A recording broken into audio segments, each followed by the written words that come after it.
Assalamualaikum warahmatullahi wabarakatuh. Perkenalkan, nama saya Leonardo Radino dengan NIM C1B02065. Jadi di sini saya akan menyampaikan materi tentang strategi HR melakukan perbedaan nilai antar individu.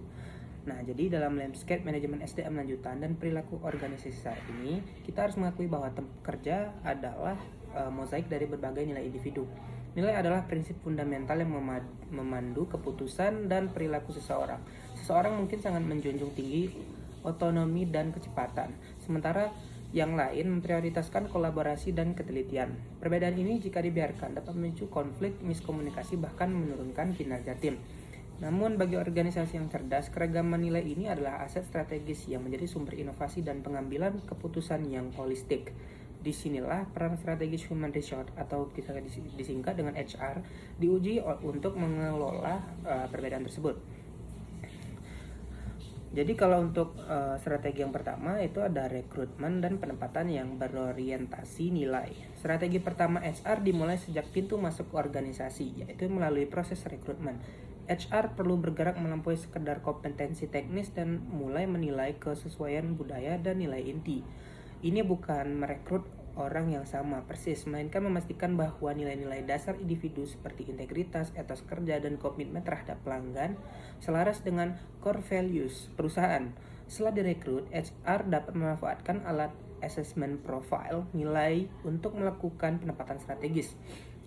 Ini memungkinkan tim dibentuk dari individu yang nilai-nilainya saling melengkapi sehingga perbedaan yang ada justru menyeimbangi, memperkuat tim, bukan melemahkannya. Oke, jadi yang strategi kedua itu pengembangan dan pelatihan untuk empati. Strategi kedua berfokus pada pengembangan sumber daya manusia yang ada. Kita tidak bisa menghilangkan perbedaan, tetapi kita bisa mengajarkan cara mengelolanya. HR harus menyelenggarakan program pelatihan yang fokus pada dua area kritis. Pertama, kompetensi budaya dan kepekaan nilai. Pelatihan ini membantu karyawan memahami bahwa pandangan orang lain tentang hal-hal seperti work-life balance atau profesionalisme mungkin berbeda karena fondasi nilai yang berbeda, dan itu perlu dihargai. Kedua, pelatihan keterampilan negosiasi dan resolusi konflik. Melalui pelatihan ini, manajer dan karyawan dibekali teknik untuk memediasi perbedaan, mengubah perbedaan nilai dari perdebatan menjadi diskusi konstruktif sehingga energi tim terfokus pada solusi bukan pertengkaran.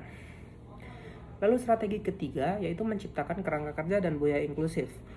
Strategi terakhir adalah menciptakan lingkungan yang secara inherent mendukung perbedaan nilai. HR berperan dalam merancang kebijakan yang fleksibel dan netral nilai. Contoh paling nyata adalah opsi flexible working arrangement atau kebijakan cuti yang adaptif. Kebijakan semacam ini memungkinkan individu yang sangat menghargai nilai keluarga atau kesehatan untuk menjadi kontributor unggul tanpa merasa harus mengorbankan nilai pribadinya. Di tingkat budayanya, HR harus secara aktif memfasilitasi terciptanya budaya dialog dan keamanan psikologis.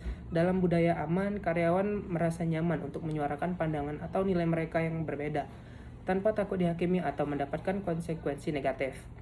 Ketika perbedaan nilai dapat diekspresikan dengan terbuka dan diperlakukan sebagai masukan, perbedaan itu akan bertransformasi dari potensi konflik menjadi sumber kekuatan kolektif yang mendorong kreativitas dan adaptabilitas organisasi. Sekian dari saya. Assalamualaikum warahmatullahi wabarakatuh.